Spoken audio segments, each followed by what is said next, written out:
Now this work here, this is one of my favorite artworks from the medieval period.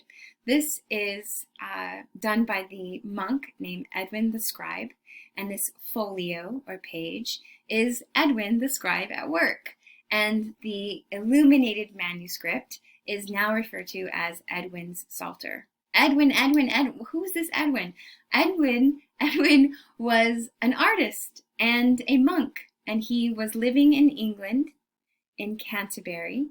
Canterbury, England is the seat of the Archbishop and served a major function in the communication between the Pope in the main continent of Europe and the island of England.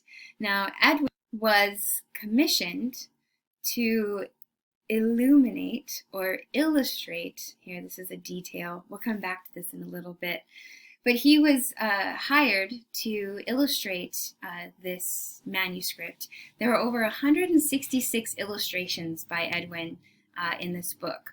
The book, now referred to as Eadwine's Psalter, is a psalter. What's a psalter, Miss Cortez? It's your next vocabulary term. A psalter is a volume containing the book of Psalms. It's a book from the Old Testament. So think of this as not like a full Bible, but simply one specific book from the Old Testament that is the book of Psalms. So get it, Psalter, Psalms. And here are some more pages by Eadwine in the Psalter. The Psalter is known as a volume containing poetic verse and songs of praise. So here we have some of those verses, those songs that you would be singing or reading, and then there are these illustrations by Eadwine. Also within the Psalter are notations. The main text is written in Latin into French, translations into French and Old English that you'll see.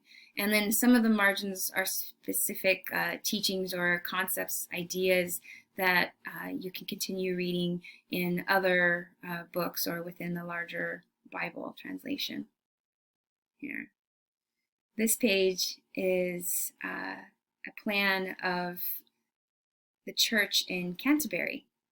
It's unique because we don't really have a lot of these surviving, but what we see is the church in Canterbury and a diagram of the plumbing system.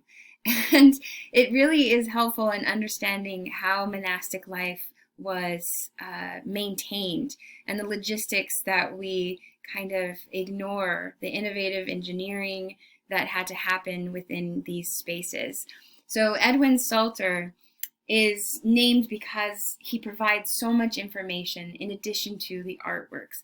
If we look back up at his self-portrait page, what we see is characteristic of the Romanesque.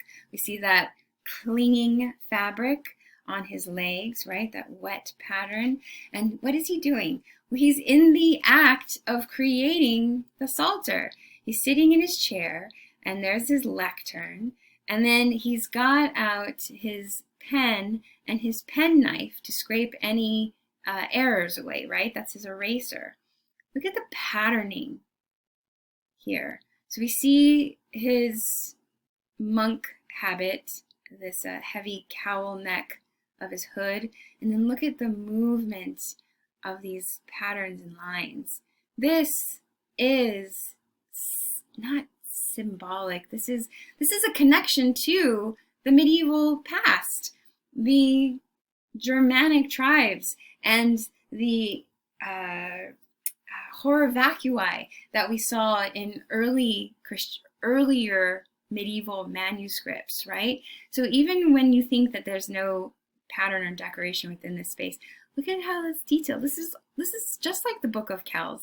I also like the way that he designed the seat because he includes these architectural elements.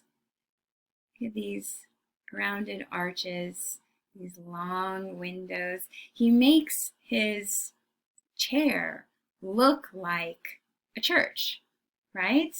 And look at these elements up here. It's kind of play on perspective.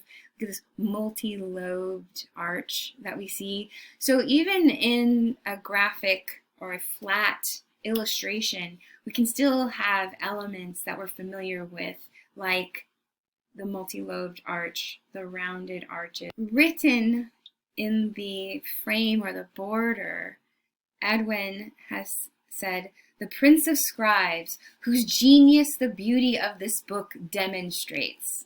Okay, calm down. All right, you're very good, Eadwine. Did you hear what he just said? He's like, the genius of this beauty is the genius of me, and I'm demonstrating it here. All right. But I love it. It's just beautiful. It's a beautiful example of Romanesque stylization of the figure, of the form.